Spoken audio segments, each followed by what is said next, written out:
Uma preocupação crescente que corre ali nos corredores do Congresso, principalmente entre os membros do PT e da esquerda, até mesmo membros do governo do Lula, é de que o Lula não está mais 100% dentro das suas capacidades cognitivas. Que Lula já está passando por um processo de virar Biden. Inclusive, uma coisa que pedem para que não fale para ele é isso, porque ele fica muito bravo quando dizem que Lula está virando um Biden. E de onde está vindo essa percepção? Todas as vezes onde ele se propõe a falar em público, fazer os seus discursos, ele sempre faz uma gafe. Desrespeita a Gleisi Hoffmann num dia, no outro dia desrespeita uma senhora de 40 anos dizendo que ela não tem vergonha, e é uma gafe atrás da outra, chegando ao ponto de falar que se um produto tá caro, não compre, vá comprar outra coisa. Bom, hoje Lula deu mais um exemplo sobre isso. Primeiro que já é muito preocupante quando os preços do alimento, da comida da mesa do povo brasileiro começam a aumentar e o presidente da República diz claramente que não sabe o que está acontecendo, não sabe porque está aumentando, mas vai procurar o culpado, o ladrão, tá? Nesse discurso que o Lula fez hoje, foi mais um momento que levantou as sobrancelhas e deixou muita gente da esquerda preocupado, no sentido de que talvez está na hora de proibir o Lula de falar em público. E nós queremos saber quem é. Quem é, porque não é possível no mês subir de 140 para 210. Sabe? A carne vai baixar. Vocês podem ter certeza que vocês vão voltar a comer picanha outra vez. Bom, toda a imprensa e todos os analistas falam que esse ano a carne vai continuar subindo. Porque a carne vai baixar. Sabe? Vamos. Nós estamos numa briga tremenda. O Alckmin tem feito muita reunião. A gente tem feito reunião com o pessoal da soja que produz o óleo, com o pessoal do milho que produz o óleo, com o pessoal que produz o álcool, com o pessoal que produz carne, porque nós queremos encontrar uma solução, porque não tem explicação. Bom, vocês não vão encontrar a solução porque o problema são vocês, mas eu vou falar isso adiante. Alguns dizem para mim, não é porque aumentou a exportação e o dólar está caro. Não, tudo bem que o cara que vai exportar vai ganhar mais porque vai ganhar em dólar. Mas o que ficou aqui não tem que subir de preço. É um desconhecimento completo de economia, gente, é impressionante. Nós só exportamos 0,9%, menos de 1% dos 59 bilhões de ovos. Por que subiu o ovo? Porque fez muito calor e a galinha diminui os ovos quando ela tem muito calor. A própria imprensa fala que quando tem muito calor a galinha produz mais ovos, mas tudo bem. Mentira. Porque calor fez do ano passado, porque no final do ano agora choveu bem, o tempo ficou muito melhor e cada vez que chove eu fico pedindo a Deus que chova mais, porque eu estou cansado de calor e cansado de fogo. Então as galinhas não reclamaram, alguém está sacaneando as galinhas. Alguém está sacaneando as galinhas. É esse tipo de fala que está deixando as pessoas preocupadas. Sabe, alguém pode ficar certo que está sacaneando as galinhas. Sim, Lula, você está sacaneando as galinhas, eu vou explicar. Porque essas galinhas que botam ovo, elas ficam trancadas. Elas, coitadas, ficam pondo 3 ovos por dia. É só comendo, bebendo água e pondo ovo. Comendo, bebendo e pondo ovo. Sabe, não deixa a coitada descansar e vem jogar a culpa em cima da galinha. Não, nós não aceitamos isso, culpa. A carne, dizem que o frango aumentou por causa da gripe aviária nos Estados Unidos, que eles tiveram que abater o rebanho dele. Mesmo assim... Pera aí, só um pouquinho. A gripe aviária teve que abater o rebanho? É um rebanho de galinhas? Eu não entendi. Eles não exportam ovos novos, muito pouco. Eles não exportam os nossos ovos ou eles não importam os nossos ovos? Você está entendendo? Então nós estamos numa tarefa muito grande. O presidente da República, o vice-presidente, o ministro da Fazenda, o ministro da Economia, pode ficar até, vou colocar até o ministro da Saúde nisso, porque nós queremos encontrar quem é o pilantra que aumentou o ovo tanto. É nesse momento. Quem é o pilantra que aumentou o ovo tanto? Então o Lula agora está à procura do ladrão. Ele disse as palavras dele, né? Ele falou que está à procura, ele quer saber quem foi o ladrão que aumentou tanto os ovos. Bom, para você entender o que causou o aumento dos ovos, esse aumento recorde, nunca visto antes na história do nosso país, primeira coisa, o custo para a manutenção de uma granja aumentou. A energia aumentou, a ração aumentou, né? Tudo que envolve no processo de criação, a transporte do ovo, criação, ração das galinhas aumentou. O custo do milho, por exemplo, que é a principal ração, aumentou exorbitantemente. De 30% desde meados de 2024. Então tá aqui, ó. O milho é um componente essencial para a ração das galinhas e seu preço subiu significativamente, com aumentos reportados a cerca de 30% desde meados de 2024. Isso elevou os custos de produção que foram repassados ao consumidor. Aí outros custos de produção, além do milho, né? Insumos para embalagem subiram em caso 100%. As novas regulamentações que também tornam tudo mais caro, como a obrigatoriedade de informações impressas na casca, a partir de 2025, podem ser geradas despesas adicionais aos produtores. Então, assim, transporte, ração, energia, tudo, embalagem, tudo, impostos, tudo subiu. Isso tudo foi causado por decisões deste governo.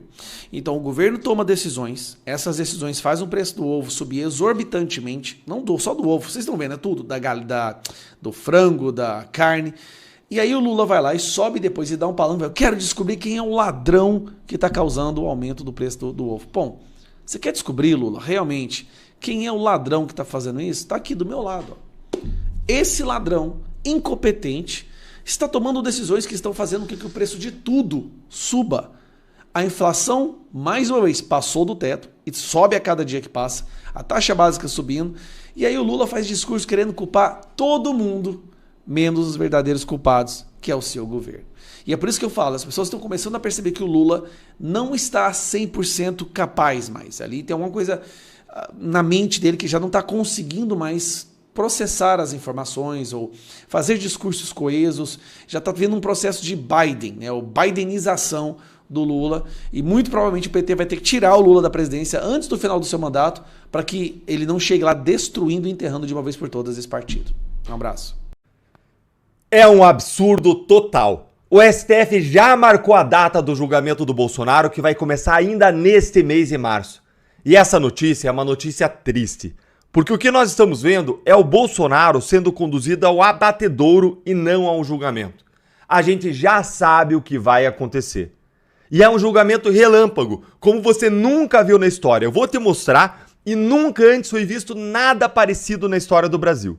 Lê aqui comigo então essa notícia do canal Metrópolis. Zanin marca para 25 de março o julgamento da denúncia contra Bolsonaro. O ministro do STF, Cristiano Zanin, marcou para 9h30 da manhã do dia 25 de março o julgamento da denúncia contra o ex-presidente da República, Jair Bolsonaro, que analisa a suposta trama golpista para anular as eleições de 2022. Em despacho assinado agora, ontem, quinta-feira, na petição 12.100, o ministro Moraes, relator do caso, tinha liberado o processo e solicitado a sua inclusão em pauta para julgamento presencial. Em seguida, o ministro Zanin designou 3 sessões para apreciação da denúncia contra o chamado Núcleo 1 de acusados. 2 sessões no próprio dia 25, às 9h30 e 14 horas, e a terceira, finge a surpresa, no dia imediatamente seguinte, dia 26, às 9h30 da manhã. É isso, gente, o julgamento do recebimento da denúncia da trama do golpe, que tem mobilizado a PF, PGR, Supremo, a imprensa militante por mais de 2 anos sem cessar. Tudo isso enquanto o desgoverno Lula destrói a economia do país, nos deixa reféns e bandidos, vai ser feito em 2 dias. Simples assim, 2 dias, com 3 sessões da primeira turma do Supremo Tribunal Federal. Para deixar bem claro aqui, esse vai ser o julgamento do recebimento da denúncia, que decide se o tribunal vai abrir um processo criminal contra os acusados e eles vão se tornar réus ou não. O Bolsonaro antes era investigado, aí foi recentemente acusado e agora ele pode se tornar réu. Existe uma evolução na nomenclatura, como a gente chama a pessoa que primeiro é investigada, depois se torna acusada e agora ele pode se tornar réu se a denúncia for recebida pelo Supremo nessa decisão, nesse julgamento que vai acontecer a partir dos dias 25 e 26 de março. Ali será o julgamento do recebimento da denúncia, mas nós já sabemos que ela vai ser recebida. E com isso, o Bolsonaro e os demais investigados vão se tornar oficialmente réus. E depois disso vai começar a instrução do julgamento, que é a fase em que acontece a produção de provas, com a realização, por exemplo, das audiências em que as testemunhas vão ser ouvidas. Só que tem um porém. O padrão do STF não é receber denúncias criminais, especialmente denúncias tão importantes, grandes, complexas como essa, em 2 dias. Não é isso. Aliás, longe disso. Lê aqui comigo esse tweet do Vinícius Carrion, que resume tudo isso que eu estou dizendo de modo muito bem claro. Olha aqui. O STF levou 3 anos, gente, não é 3 dias, 3 anos para analisar uma denúncia da PGR contra Renan Calheiros.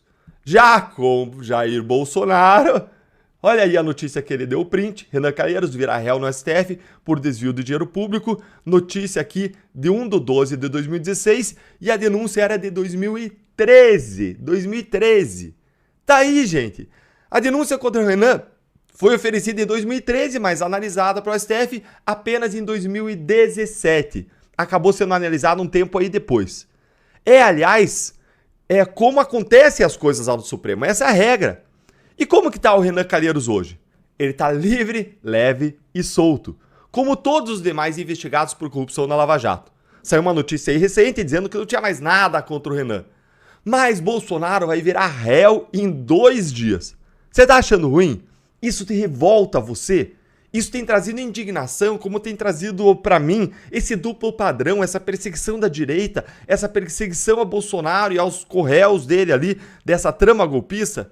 Se isso tá te incomodando, então curte o vídeo com força para que mais pessoas se unam a essa comunidade que luta contra isso e fica aqui comigo porque a situação piora. E eu já vou te mostrar qual que é o custo desse julgamento relâmpago que o STF tá fazendo contra Bolsonaro. Lê aqui comigo, olha aí. STF altera a rotina para julgar a denúncia em 2 dias. Eles vão mudar tudo que for preciso, eles vão fazer tudo o que for preciso.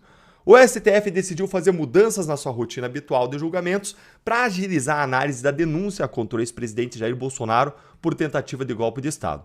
Em um movimento, presta atenção, pouco usual, eu diria que nunca vi nada parecido, pouco usual, a primeira turma convocou sessões extraordinárias, o que vai permitir concluir a votação em apenas 2 dias. É pouco usual convocar sessão extraordinária. Agora, nunca se viu um julgamento relâmpago como está acontecendo aqui. Serão 2 sessões no dia 25 e uma no dia 26.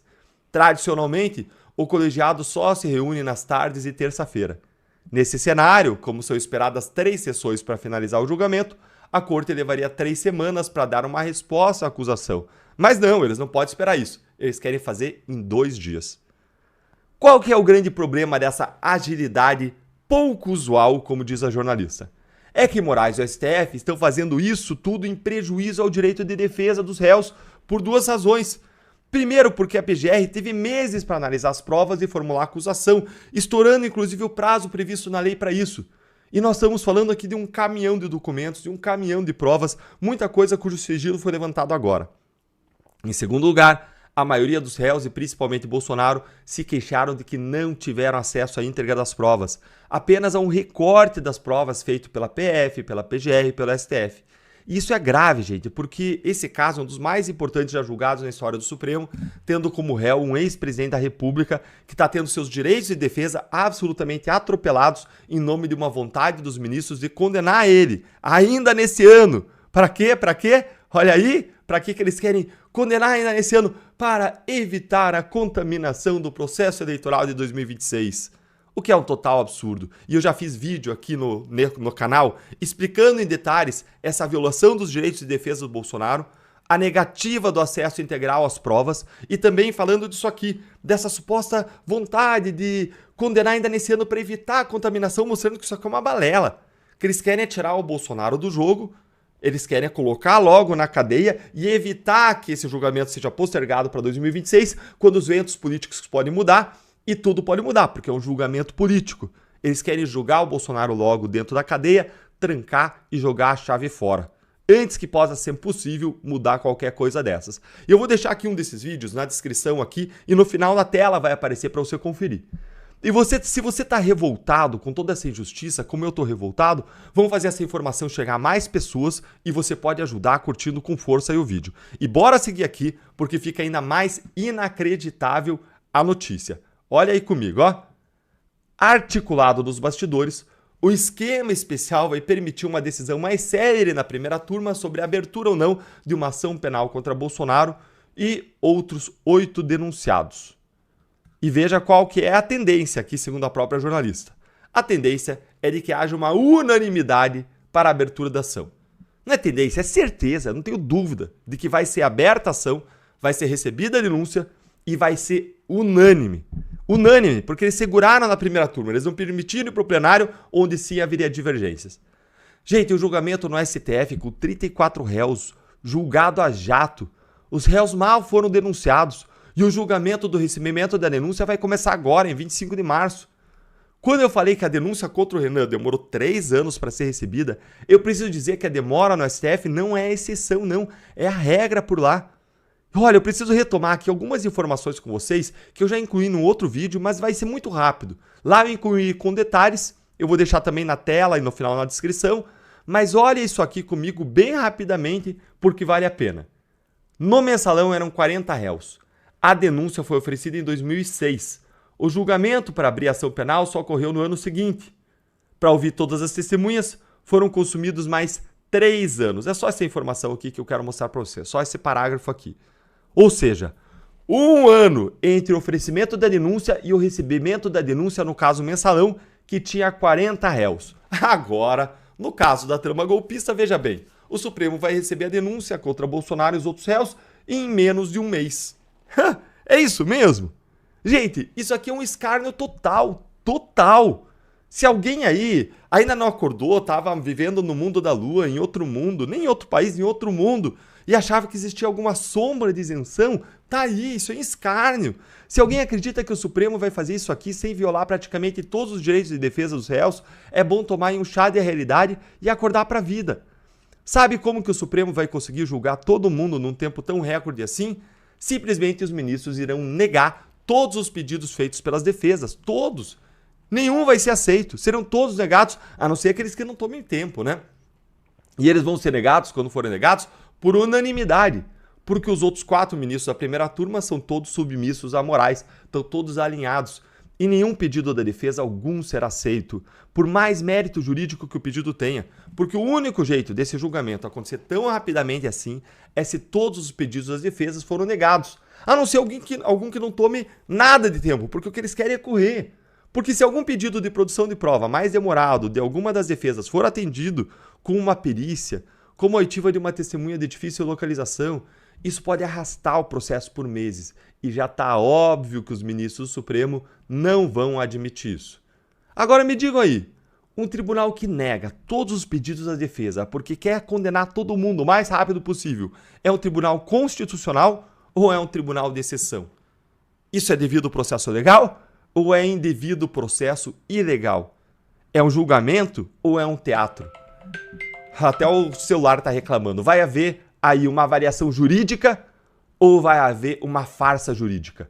Se até o celular quis comentar, comenta aí. Me conta aí nos comentários que eu quero ouvir a sua opinião, a sua indignação com tudo isso.